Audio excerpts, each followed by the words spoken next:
النبي سيدنا النبي سيدنا النبي سيدنا النبي سيدنا النبي الحبيب بهر بن سويد حبيب النبي الحبيب بهر بن سويد حبيب النبي صلوا على النبي محمد. Assalamualaikum warahmatullahi wabarakatuh. Bismillahirrahmanirrahim.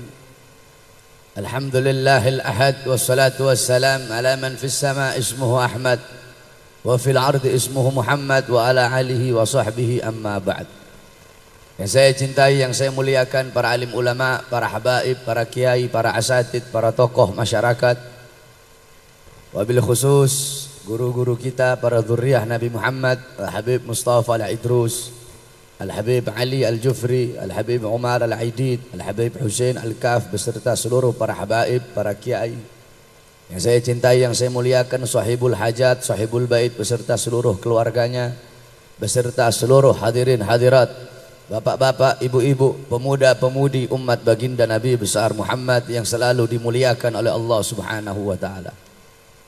Alhamdulillah, segala puji dan syukur kehadirat Allah Subhanahu wa taala yang dimana pada siang hari yang mulia ini, di bulan yang penuh dengan kemuliaan ini, Allah Subhanahu wa taala mengumpulkan kita di majlis yang mulia ini atas wasilah sahibul hajat. Kita duduk di sini atas undangan beliau, yang dimana kalian duduk di sini berzikir kepada Allah, bersolawat kepada baginda Nabi besar Muhammad.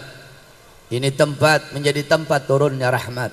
Ini tempat menjadi tempat turunnya maghfirah. Ini tempat menjadi tempat turunnya hidayah.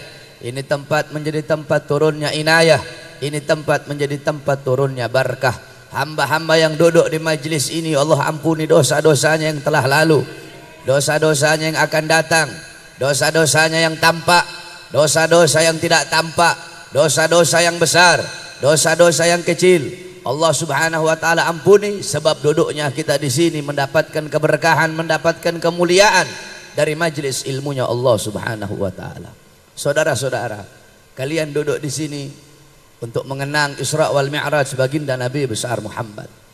Kalian duduk di sini mengenang satu peristiwa yang mulia, satu peristiwa yang agung, satu perjumpaan yang paling mulia selama-lamanya. Tidak ada perjumpaan antara kekasih dengan kekasih yang lebih mulia, yang lebih agung selain daripada perjumpaan Nabi besar Muhammad sallallahu alaihi wasallam dengan Allah Subhanahu wa taala. Itu adalah perjumpaan yang paling mulia selama-lamanya.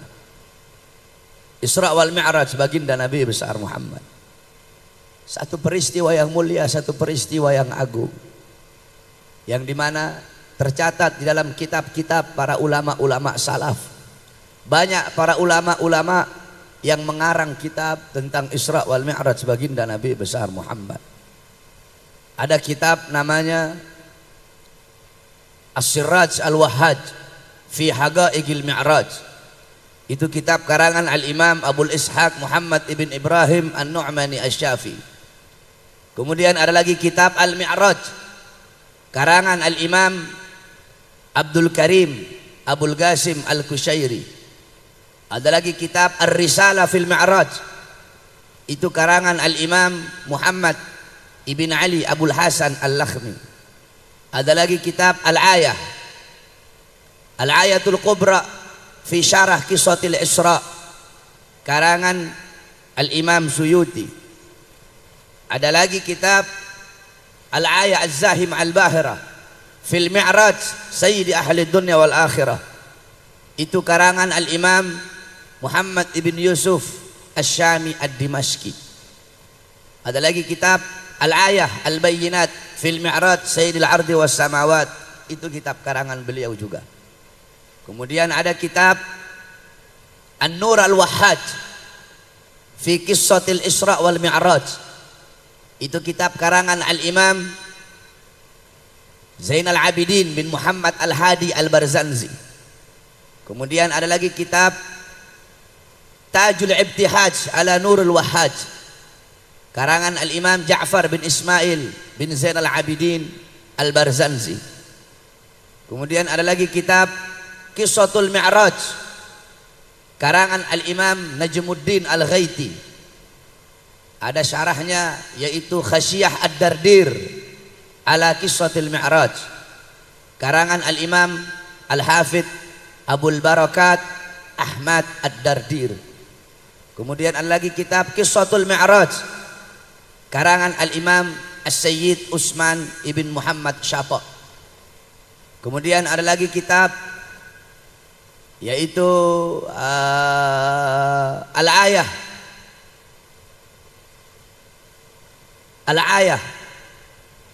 fi Qissatil Isra wal Mi'raj. Banyak kitab-kitab salaf yang menjelaskan tentang Isra wal Mi'raj baginda Nabi besar Muhammad. Pada kesempatan yang mulia ini akan saya bawakan sedikit kisah-kisah Isra wal Mi'raj yang dimana bersandarkan kepada kitab-kitab para ulama salaf tersebut.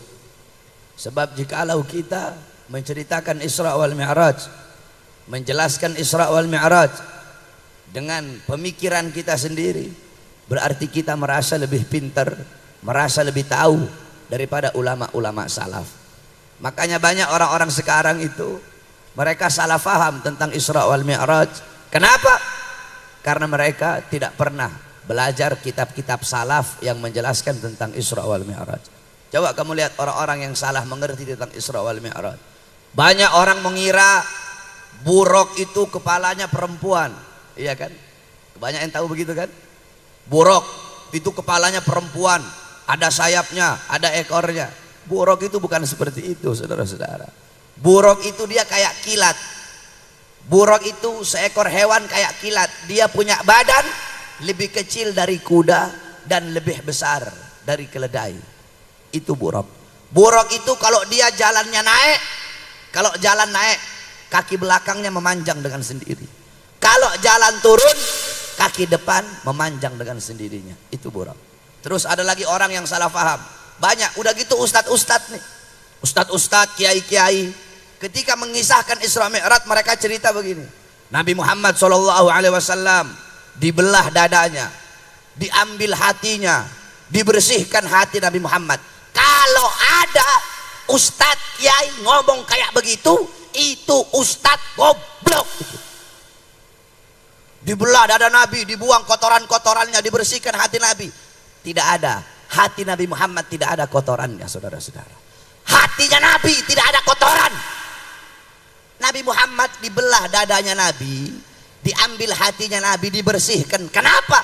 Untuk membersihkan sesuatu yang telah bersih, untuk mensucikan sesuatu yang telah suci. Jadi bukan dibelah dada Nabi, dibelah dadanya Nabi Muhammad, terus dibelah dadanya Nabi terus berarti hatinya Nabi Muhammad SAW itu kotor. Tidak. Nabi Muhammad khairu khalqillah, khairul wafa wa bahras safa. Nabi Muhammad itu makhluk yang paling mulia, makhluk paling agung, makhluk paling sempurna. Basyarun, Nabi manusia, lakal basyar, tetapi tidak sama dengan manusia yang lain. Jadi jangan kalian berpikir, sebab banyak ustadz-ustadz ngomong begitu tuh, apalagi ustadz TV. Sering saya lihat itu begitu. Ngomong dibelah dadanya Nabi, diambil hatinya, kemudian dibersihkan kotoran-kotoran. Tidak ada kotoran dalam hati baginda Nabi besar Muhammad. Tidak ada kotoran. Nabi Muhammad manusia paling suci, saudara-saudara. Semuanya suci. Tubuhnya suci, jasmaninya suci, darahnya suci, kencingnya Nabi suci. Di dalam kitab Al-Imam Suyuti dijelaskan Nabi Muhammad itu air kencingnya Nabi suci. Air kencingnya Nabi suci, nggak sama kayak air kencingnya kita, saudara-saudara. Pernah satu waktu Nabi Muhammad kencing, air kencingnya beliau taruh di satu wadah, beliau taruh di satu tempat. Nggak sengaja ada satu orang sahabat perempuan, dia nggak sengaja dia ambil itu wadah, dia minum. Ketika Nabi lihat, kenapa kamu minum? Itu air kencingku, kata Nabi Muhammad. Kata ini perempuan apa? Demi Allah ya Rasulullah, aku tidak pernah merasakan air yang lebih segar dari ini ya Rasulullah. Air kencingnya Nabi suci, darahnya Nabi suci, darahnya Nabi Muhammad suci. Abdullah ibn Zubair pernah meminum darah bekas hijamah. Tahu hijamah? Bekam. Darah bekas bekamnya Nabi Muhammad. Nabi habis bekam, darahnya itu Nabi kasih ke Abdullah bin Zubair. Ya Abdullah bin Zubair, kamu buang ini darah di tempat yang tidak dilihat oleh orang. Abdullah bin Zubair bawa itu darah. Dia lihat nggak ada orang, dia minum darah Nabi Muhammad. Dia pergi lagi ke Rasulullah. Ya Rasulullah, sudah aku buang di tempat yang tidak dilihat oleh orang. Di mana kau buang? Di perutku ya Rasulullah. Kenapa kamu? Kan nggak dilihat orang ini ya Rasulullah. Kata Rasulullah apa? Haram jasadmu disentuh api neraka. Darahnya Nabi suci, kencingnya Nabi suci, apalagi hatinya baginda Nabi besar Muhammad. Makanya kalau ngomong itu berdasarkan kitab. Kalau mau belajar, jangan belajar di Google kamu. Belajar sama kitab-kitab salaf. Nah, pada kesempatan yang mulia ini akan saya jelaskan sedikit saja kisah-kisah yang jarang kita tahu. Kalau umumnya kan kita sudah tahu Nabi Muhammad itu Isra dari Masjidil Haram ke Masjidil Aqsa ke langit, berjumpa dengan para nabi sampai berjumpa dengan Allah untuk menerima perintah sholat. Itu umumnya yang kita tahu. Ada beberapa kejadian-kejadian yang luar biasa yang jarang kita tahu yang berkaitan dengan Isra wal Mi'raj baginda Nabi besar Muhammad. Saudara-saudara, Isra wal Mi'raj Nabi Muhammad SAW pada tahun itu adalah amul huzun. Pada tahun itu adalah tahun kesedihan bagi Nabi Muhammad. Kenapa tahun itu dinamakan tahun kesedihan? Karena di tahun yang sama istri yang Nabi Muhammad cintai wafat, yaitu Sayyidatuna Khadijatul Kubra. Paman yang Nabi cintai wafat, yaitu Abu Thalib. Ini dua tokoh adalah tokoh yang sangat penting dalam Islam. Sayyidatuna Khadijah seorang wanita yang memberikan seluruh hartanya untuk Islam, mengorbankan seluruh hartanya untuk perjuangan Nabi Muhammad. Saudara-saudara, baju-baju perang yang dipakai oleh para sahabat ketika perang Badar, ketika perang Uhud, senjata-senjata perang yang dipakai oleh para sahabat ketika perang, itu semua dari hasil harta yang diperjuangkan oleh Sayyidatuna Khadijah, istrinya baginda Nabi besar Muhammad.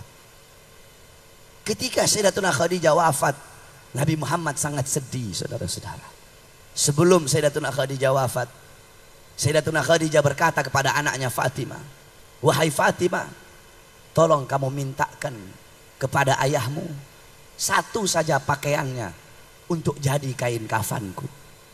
Kenapa tidak kamu langsung, wahai ibu?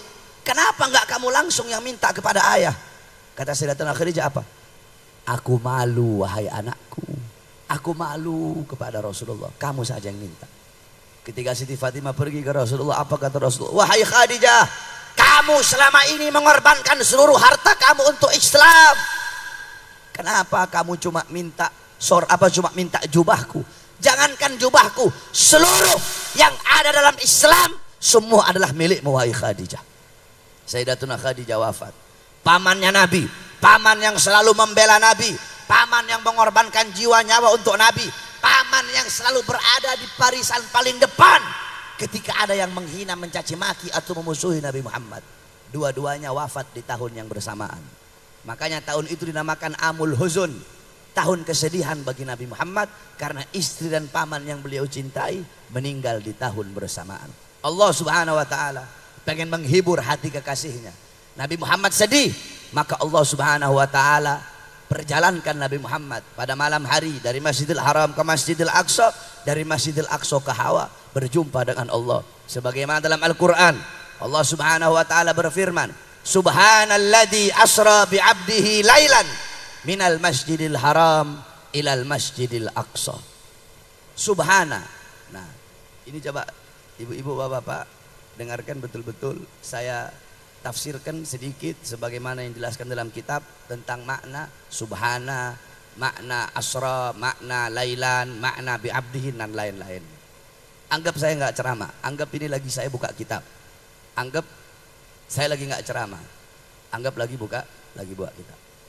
Subhana, para ulama mengatakan apa itu subhana?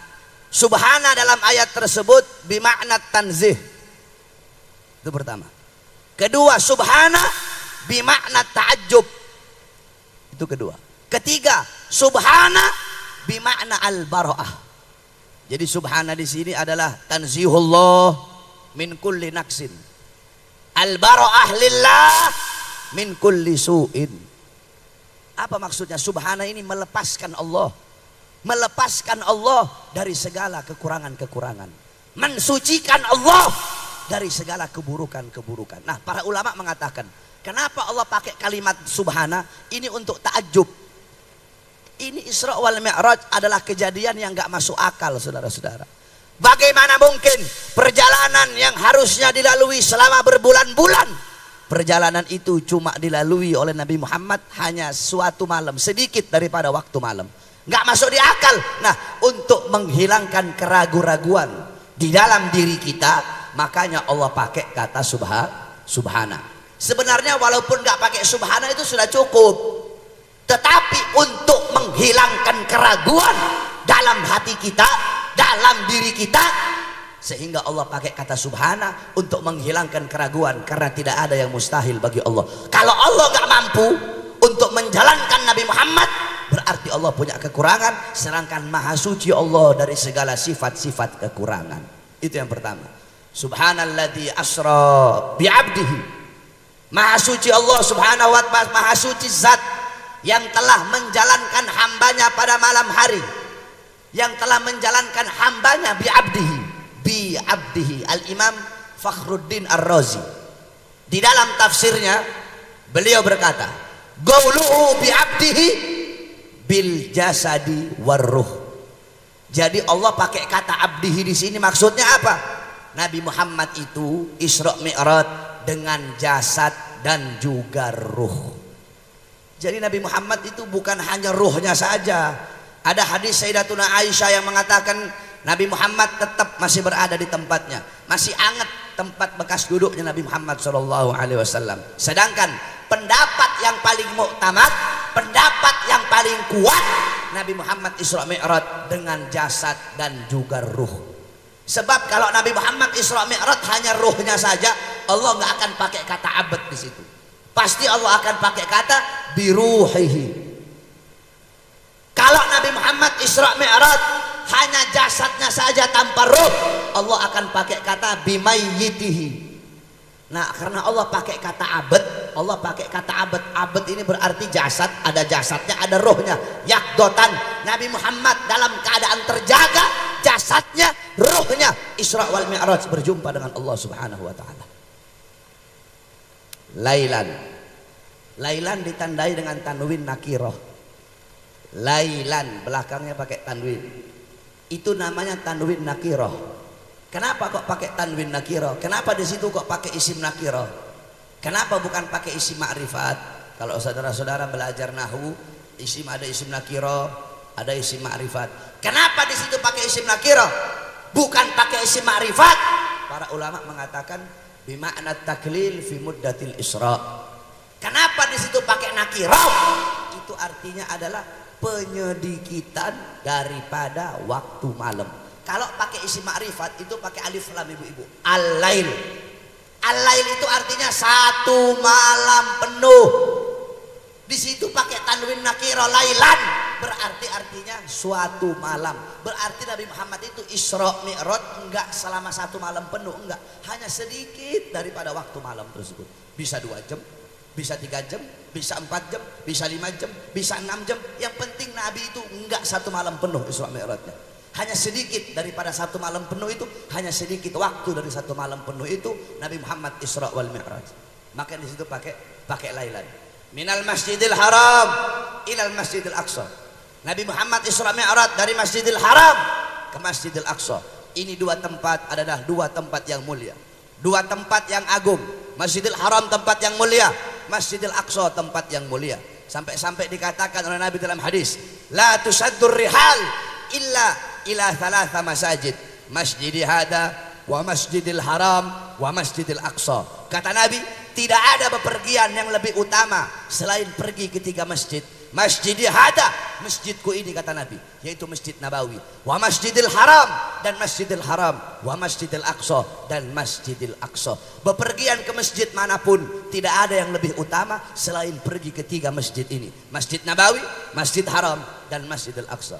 Makanya beruntung sahibul hajat mau pergi safar, mau pergi umroh, injuk Masjidil Haram, salat di Masjidil Haram, beruntung. Kenapa? Dikatakan qala Rasul sallallahu alaihi wasallam, salatun fi masjid hada khairum min alfi salatin fi ma siwahu illa Masjidil Haram. Salat fi Masjidil Haram khairum min alfi mi'ati salatin fi ma siwahu. Kata Nabi, salat di masjidku ini, yaitu Masjid Nabawi, lebih utama, lebih mulia daripada 100 kali salat di masjid-masjid yang lain.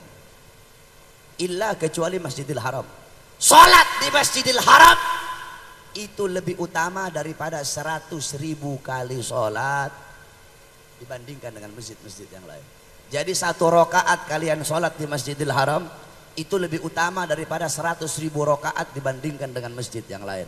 Kamu salat di masjid yang lain, salat duhur 1 kali di Masjidil Haram, salat duhur 1 kali di Masjidil Haram, itu lebih mulia, lebih utama, lebih baik daripada 100.000 kali duhur di masjid-masjid yang lain. Itu keutamaan yang ada di Masjidil Haram, keutamaan yang ada di Masjid Nabawi, dan keutamaan yang ada di Masjidil Aqsa. Saudara-saudara, Nabi Muhammad SAW, beliau nggak pernah minta, ya Allah, aku pengen berjumpa denganmu, aku pengen melihat zatmu. Tidak. Nabi Musa ngomong, ya Allah, aku ingin melihat cahayamu, aku ingin melihat zatmu, aku ingin berjumpa denganmu ketika di atas Tur Sina. Kata Allah, wahai Musa, kau tidak akan sanggup, kau tidak akan kuat melihat cahayaku. Ketahuilah, antara diriku dengan hamba-hambaku ditutupi dengan 70.000 hijab, 70.000 penghalang yang menutupi antara diriku dengan hamba-hambaku. Ada Imam Ghazali menjelaskan, penghalang Allah ciptakan dari cahaya, dari air, dan dari kegelapan. Di dalam penghalang Allah itu ada suara gemuruh air. Andaikan saya dan kalian Allah perdengarkan, andaikan telinga kita bisa dengar suara air yang ada dalam penghalangnya Allah, saking ketakutan hatinya kita bakal copot dari badan, saudara-saudara. Kata Allah apa? Wahai Musa, 70.000 penghalang ini tidak akan aku buka untuk siapapun kecuali untuk Muhammad dan untuk umat Muhammad. Apa kata Nabi Musa? Ya Allah, aku tidak bisa jadi Muhammad, maka jadikanlah aku bagian daripada umat Muhammad. Nabi Musa enggak bisa ketemu dengan Allah. Tetapi Nabi Muhammad, Nabi enggak pernah bilang, ya Allah, aku ingin melihatmu, aku ingin berjumpa denganmu. Tidak. Tapi Allah yang pengen berjumpa dengan baginda Nabi besar Muhammad. Allah yang pengen melihat langsung Nabi Muhammad sallallahu alaihi wasallam. Nabi Musa enggak bisa ketemu Allah. Malaikat Jibril enggak bisa ketemu dengan Allah Subhanahu wa taala. Tetapi Nabi Muhammad, jasadnya, ruhnya, bahkan sendalnya berjumpa dengan Allah Subhanahu wa taala. Sendalnya Nabi ketemu dengan Allah. Sampai-sampai ulama bilang, siapa yang lebih mulia? Jibril atau sendalnya Nabi yang lebih mulia? Jibril nggak bisa ketemu langsung dengan Nabi Muhammad. Nabi Muhammad sendalnya ketemu dengan Allah Subhanahu wa taala. Ketika itu Jibril berkata, "Ya Rasulullah, tugasku cukup sampai di sini." Ketika Rasul sudah mau ketemu Allah nih waktu Mi'raj, tugasku cukup sampai di sini.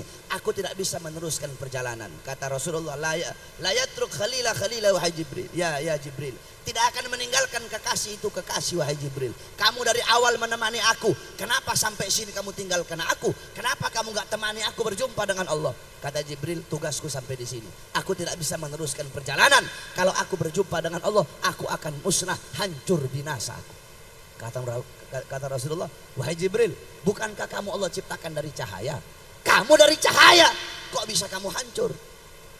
Kata Jibril, ya Rasulullah, aku dari cahaya Allah ciptakan, tapi aku bukan bagian dari cahaya Allah. Kamu, Allah ciptakan kamu dari cahaya, tetapi kamu adalah bagian dari cahaya Allah. Khalaqa min nurih. Nabi Muhammad diciptakan dari cahaya Allah Subhanahu wa taala. Logikanya begini, kalau kamu nggak paham bahasa saya, begini aja. Ibu-ibu tahu matahari? Tahu matahari?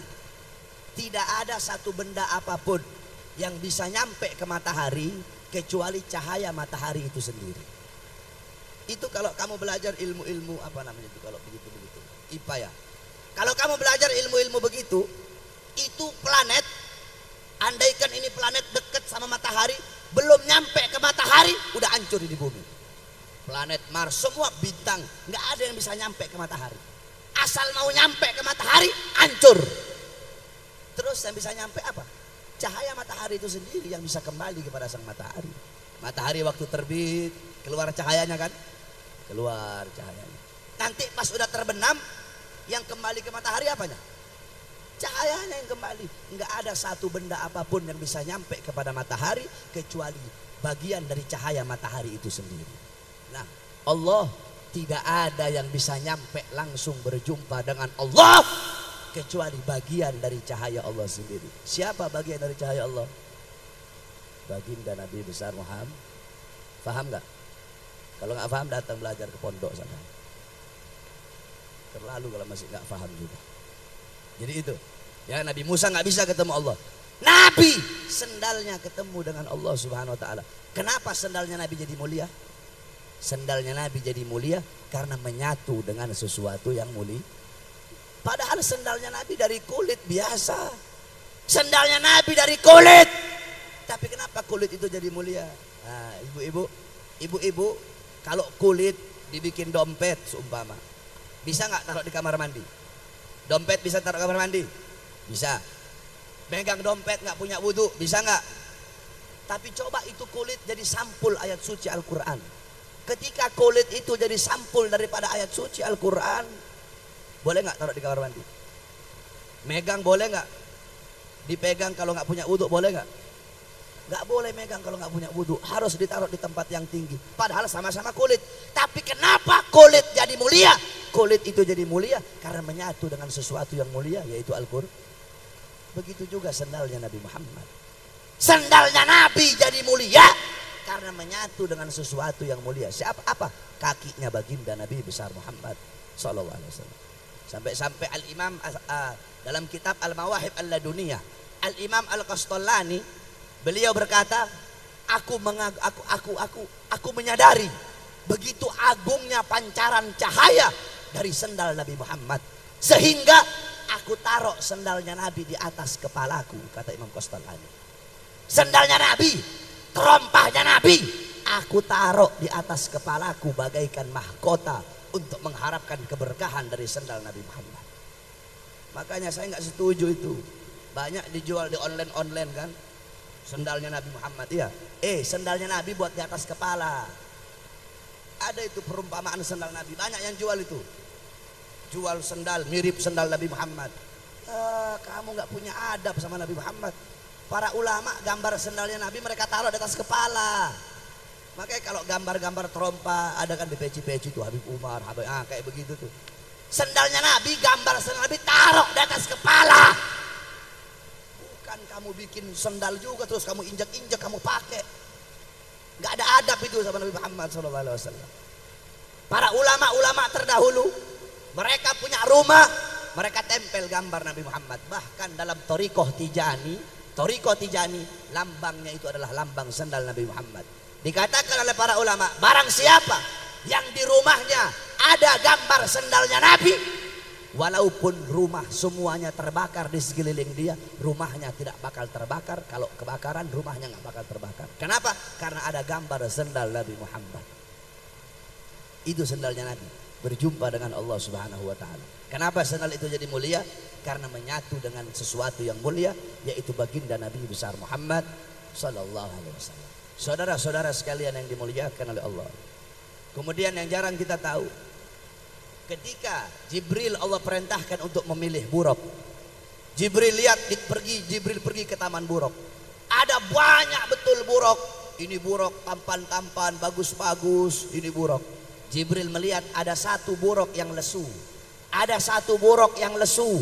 Ada satu buruk yang masih menangis. Tidak berhenti dia menangis. Jibril nanya, wahai buruk, lihat teman-teman kamu yang lain riang, gembira. Kenapa kamu menangis wahai buruk?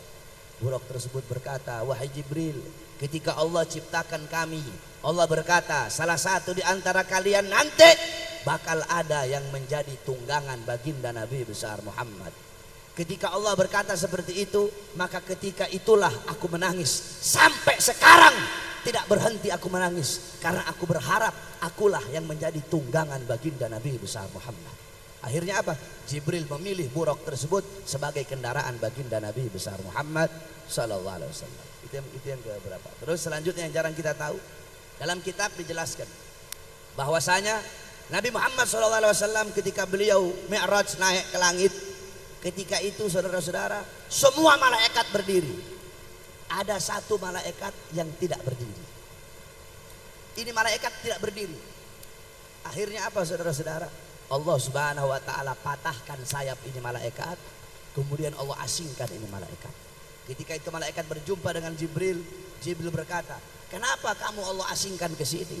Kenapa kamu punya sayap-sayap patah? Bukankah dulu dari setiap hembusan nafasmu Allah ciptakan 700.000 malaikat? Sekarang kenapa kok kamu bisa ada di sini terasing?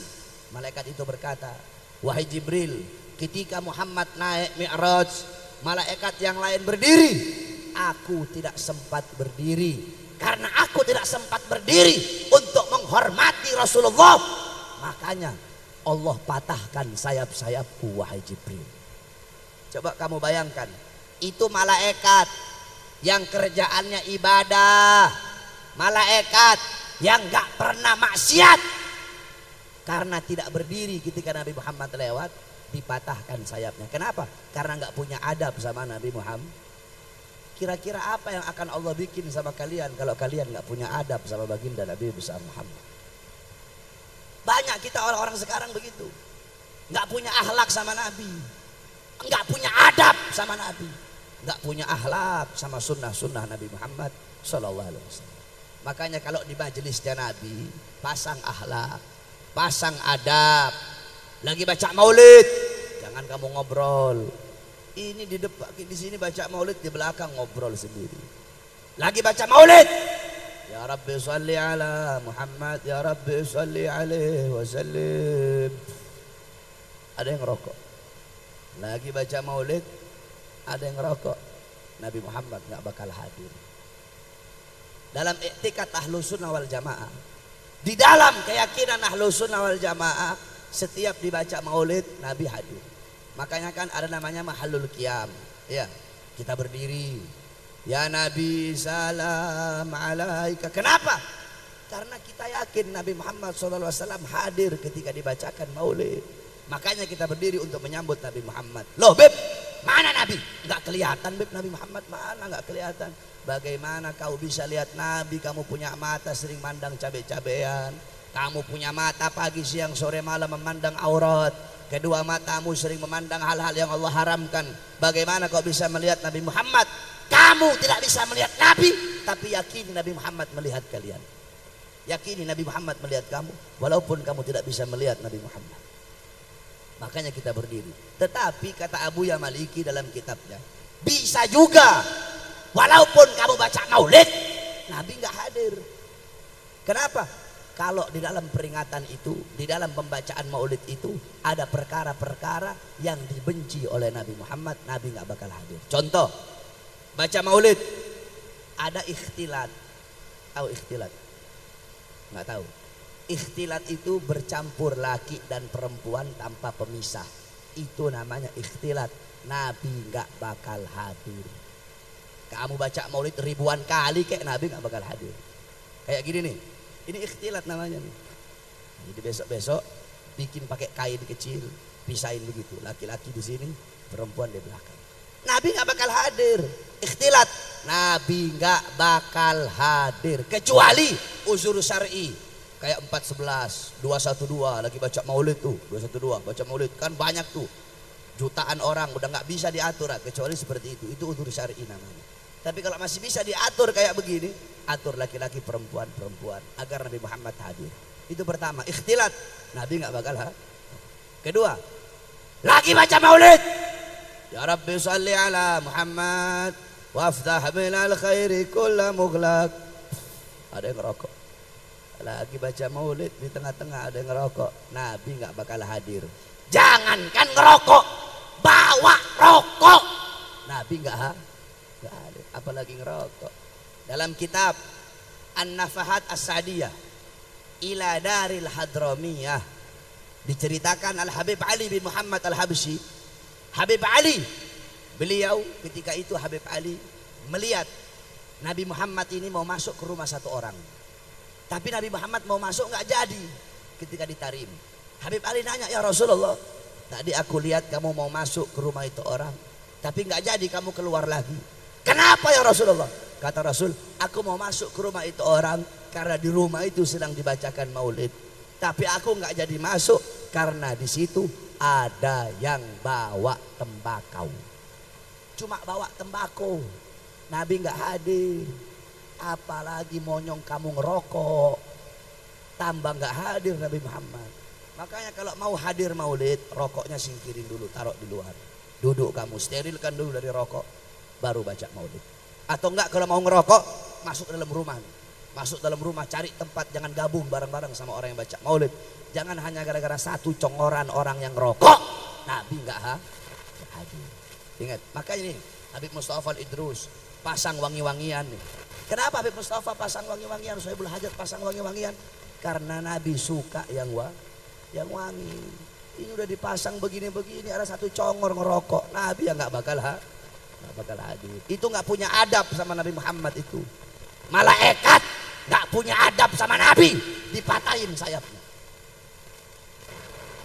Udah gitu banyak juga ustadz-ustadz ngerokok di masjid, aja di sini. Ada ustadz ngerokok di masjid disediain asbak. Kalau ada ustadz ngerokok masjid, kiai ngerokok masjid, habib ngerokok masjid, goblok semua itu. Masjid tempat sholat, bukan tempat ngerokok. Haram, nggak boleh ngerokok di masjid. Coba mana ada? Cari kalau ada satupun kitab yang menghalalkan ngerokok di masjid. Tidak ada. Tidak ada satu kitab pun yang membolehkan ngerokok dalam masjid. Al-Imam Sufyan Ats-Tsauri, tahu Ats-Tsaur? Tahu kamu Ats-Tsaur itu apa artinya? Ats-Tsaur itu lakofnya beliau, gelarnya beliau Ats-Tsaur, Ats-Tsauri. Nisbatnya apa? Penyandaran nama Ats-Tsaur. Ats-Tsaur itu artinya banteng, kebo. Kenapa dipanggil Ats-Tsaur? Beliau pernah masuk masjid mendahulukan kaki kiri. Harusnya kan adabnya, sunnahnya mendahulukan kaki kanan. Beliau mendahulukan kaki kiri. Tiba-tiba ditegur, terdengar suara dari langit. Ya Tsaur qaddimul yumna. Hei banteng, hei kebo, dahulukan kaki kananmu. Lihat, Imam Sufyan Ats-Tsauri nggak punya adab sama masjid, ditegur. Apalagi congoran-congoran kayak kita gitu. Nggak boleh, haram, haram. Merokok dalam masjid, haram. Kamu tahu haram itu ada dua. Ada haram li dzatihi, ada haram li hukmihi. Ada haram karena zat, ada haram karena hukum. Haram karena zat, anjing, babi, itu zatnya memang haram itu. Khomer, kecuali idza takhalalat binafsiha, kecuali kalau itu khomer berubah sendiri jadi cuka. Selama dia masih khomer, ketika itu haram. Zatnya haram, najis. Itu haram. Ada haram li hukmihi, zatnya halal. Ini Pocari Sweat, zatnya halal. Tapi hukum meminumnya bisa jadi haram. Kok bisa? Kalau ini Pocari didapatkan dari mencuri. Kamu ke warung, kamu curi Pocari Sweat, zatnya halal, tapi zatnya suci, tetapi hukum kamu meminumnya haram. Kenapa? Karena didapatkan dari cara yang haram. Nah begitu juga rokok. Rokok ulama berbeda pendapat. Ada yang bilang haram, ada yang bilang makruh. Ya kita ambil makruh aja lah, karena saya juga ngerokok. Saya kan ngerokok. Kita ambil makruh. Kenapa rokok makruh? Rokok makruh karena bikin bau mulut. Sama kayak bawang merah, bawang putih, itu makruh. Jengkol, enak banget itu. Pete, itu makruh. Karena ibu-ibu masuk masjid, ibu-ibu nih, bapak-bapak, kamu habis makan bawang putih. Habis makan bawang putih, mulut kamu bau bawang, masuk masjid, itu hukumnya makruh. Habis makan bawang, habis makan jengkol, mulut kamu bau, masuk masjid, itu hukumnya makruh. Jadi itu, kita ambil hukum rokok makruh aja. Tetapi rokok yang makruh, hukumnya bisa berubah menjadi apa yang mengharamkan? 3. Waktu, tempat, keadaan. Wagat, mahal, hal. Waktu yang mengharamkan, lagi maulid, lagi baca maulid, waktu baca maulid, rokok, haram. Itu pertama. Kedua, tempat. Kamu ngerokok di masjid, masjid ini tempat yang mulia, masjid tempat yang agung. Ngerokok dalam masjid, haram. Itu tempat mengharamkan. Ketiga, keadaan. Kamu lagi ngerokok, di samping ada ibu-ibu bawa bayi. Dengan kamu ngerokok mengganggu dia, mengganggu bayinya.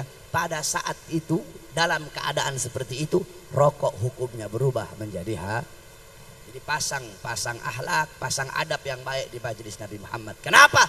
Malaikat saja nggak punya adab. Ketika Nabi Isra Mi'raj dipatahin sayapnya, apalagi kita. Intisari Isra Mi'raj. Intinya Nabi Muhammad Isra wal Mi'raj, berjumpa dengan Allah, berjumpa dengan Azizul Wahhab bila hijab, untuk menerima satu perintah yang mulia, satu perintah yang agung, satu perintah yang luar biasa, yaitu salat. Ketika Allah perintahkan zakat, cukup melalui Al-Quran. Allah perintahkan haji, cukup melalui Al-Quran. Allah perintahkan jihad, cukup melalui Al-Quran. Allah perintahkan puasa, cukup melalui Al-Quran. Allah perintahkan segala macam, cukup lewat Al-Quran. Tetapi ketika Allah perintahkan sholat, tidak cukup melalui Quran. Allah undang langsung Nabi Muhammad untuk menerima itu perintah yang mulia. Sama kayak begini, seumpama saya mau suruh Arif, cukup lewat telepon, Rip ente begini-begini, Rip ente pergi ke Habib Umar Al-Aidid, Rip ente pergi ke pasar burung beli burung, Rip ente begini. Tapi ketika Arif mau menerima satu perintah yang penting, nggak cuma cukup lewat telepon, Rip ente datang sekarang ke pondok, penting. Begitu Allah Subhanahu wa taala, ketika Allah perintahkan ini itu cukup, bukan berarti nggak penting, penting juga. Tetapi yang paling penting dari seluruh amal ibadah itu adalah sholat. As-sholat ra'sul ibadah. Sholat itu adalah kepalanya ibadah, pangkalnya ibadah, otaknya ibadah. Baik buruknya amal ibadah kamu, bagus rusaknya amal ibadah kamu, tergantung dari sholat. Kalau sholat kamu bagus, sholat kamu baik, maka baik seluruh amal ibadah kamu. Tapi kalau sholat kamu rusak, sholat kamu hancur, sholat kamu bolong-bolong, sholat kamu rusak, sholat kamu hancur, sholat kamu buruk, maka akan hancur, akan rusak, akan buruk seluruh amal ibadah kamu. Oleh karena itu jaga betul-betul kamu punya sholat. Jangan sampai kamu lalai dalam sholatmu. Jaga betul-betul kamu punya sholat. Rasulullah sebelum wafat masih sempat wasiat, alaikum bisalah, alaikum bisalah. Nabi masih wasiat seperti itu. Nabi Muhammad, jangankan saya dan kalian, jangankan kita, saya ahli maksiat, kamu juga ahli maksiat. Saya dan kalian, kita sama-sama ahli maksiat. Gak usah munafik-munafikan. Saya ahli maksiat, kamu juga ahli maksiat. Jangankan kita yang ahli maksiat, Nabi Muhammad pasti masuk surga. Bukan hanya pasti, tapi surga Allah ciptakan untuk Nabi Muhammad. Surga Allah ciptakan untuk Nabi. Apakah Nabi enak-enakan? Alah, nggak usah sholat, saya pasti masuk surga. Nggak usah puasa, ngapain capek-capek, toh saya pasti masuk surga. Apakah Nabi seperti itu? Enggak. Justru Nabi yang paling banyak sholatnya, padahal Nabi dijamin surganya. Padahal Nabi maksum, tapi Nabi sholat sampai kakinya bengkak. Saya dan kalian, kita siapa? Hah? Kamu dijamin masuk surga? Kenapa kamu lalai sholat kamu? Saya dan kamu, kita pasti masuk surga. Kok kita masih lalai dalam sholat? Takut kamu kepada Allah Subhanahu wa ta'ala. Jaga engkau punya sholat. Jangan sampai engkau lalai dari sholat. Jangankan lalai, jangankan kamu ninggalin sholat, telat saja. Telat. Al-Habib Umar bin Abdurrahman Al-Attas, Habib Umar satu waktu beliau punya anak wafat. Kamu perhatikan betul-betul ini kisah. Habib Umar anaknya wafat. Ketika anaknya Habib Umar wafat, datang orang-orang takziah. Orang-orang datang takziah. Kata Habib Umar apa? Sungguh bagi kalian musibah agama adalah musibah yang enteng. Kata Habib Umar, musibah agama bagi kalian adalah musibah yang enteng. Bagiku, kata Habib Umar, terlambat sholat jamaah. Perhatikan kata beliau, terlambat sholat jamaah bagiku itu lebih musibah daripada kematian anak-anakku. Ibu-ibu kalau anaknya mati sedih nggak? Nangis. Iya. Nah, Habib Umar anaknya mati, anaknya wafat, sedih beliau, nangis beliau. Tapi kata beliau apa? Terlambat sholat jamaah itu lebih musibah daripada kematian anak-anakku. Kenapa? Ketika anakku mati, itu adalah musibah dunia. Sedangkan terlambat sholat adalah musibah agama. Itu cuma telat, itu musibah agama. Bagaimana jika lo meninggalkan sholat dengan sengaja? Makmurkan kamu punya masjid dengan sholat. Makmurkan kamu punya masjid dengan sujud, dengan memperbanyak aurat. Jaga betul-betul kamu punya sholat. Jangan sampai kamu tinggalkan itu kamu punya sholat. Ada satu kisah. Ada seekor sapi. Itu sapi berkata seperti ini. Ya Allah, aku punya daging besar. Aku punya daging banyak. Setidaknya aku masih lebih mulia daripada seekor kambing. Kata kambing, ya Allah, biar aku lebih kecil dari sapi, tapi dagingku bisa dimakan. Idul Adha aku dipotong. Setidaknya aku masih lebih mulia daripada seekor ayam. Apa kata ayam? Ya Allah, walaupun aku lebih kecil dari kambing, tetapi badanku juga bisa dimakan, telurku bisa dimakan, sehat untuk orang. Subuh aku bangunkan orang-orang sholat. Setidaknya aku masih lebih mulia daripada seekor anjing. Apa kata anjing? Ya Allah, memang saya ini nggak bisa dimakan ya Allah. Saya najis, nggak bisa dimakan, haram dimakan. Tetapi ya Allah, saya masih bermanfaat. Saya jaga rumahnya orang. Saya jaga rumah-rumahnya orang dari maling, dari kejahatan, dari gangguan, dari keburukan. Setidaknya saya masih lebih mulia daripada seekor babi. Apa kata babi? Ya memang saya ini syarat dabah. Saya binatang paling buruk. Binatang paling hancur saya, kata babi. Babi makan kotorannya sendiri. Bapak babi zina sama anak perempuan babi. Ibu babi zina sama anak laki-laki babi. Pokoknya binatang paling buruk sudah itu babi. Tapi kata babi apa? Tetapi aku masih punya iman kepada Allah Subhanahu wa ta'ala. Setidaknya aku masih lebih mulia daripada orang-orang yang meninggalkan sholat 5 waktu dengan sengaja. Kalau kalian sengaja meninggalkan sholat 5 waktu, bukan babi kalian, bukan, tapi kalian lebih babi dari babi. Kalau saya dan kalian, kita meninggalkan sholat 5 waktu sengaja, berarti kita lebih babi dari babi. Gak ada beda kamu sama Ahok kalau kamu gak sholat. Ahok sholat gak Ahok? Ahok sholat gak? Berarti kan babi. Nah kalau kamu gak sholat sama kamu babi-babi juga. Yang membedakan kita dengan orang kafir apa? Sholat. Makanya jaga betul-betul kamu punya sholat. Jaga kamu punya sholat. Ini Rajab adalah bulan yang dimana Nabi Muhammad mendapatkan perintah sholat. Jaga kamu punya sholat. Kemudian yang terakhir di bulan Rajab yang mulia ini. Ini adalah syahrullah, syahrul istighfar. Bulannya Allah, bulan istighfar. Perbanyak kamu minta ampun kepada Allah Subhanahu wa ta'ala. Mumpung kamu berada di bulan yang mulia ini. Jangan kamu sia-siakan ini bulan yang penuh dengan kemuliaan. Perbanyak minta ampun kepada Allah Subhanahu wa ta'ala. Di bulan-bulan yang lain banyak pengampunan Allah.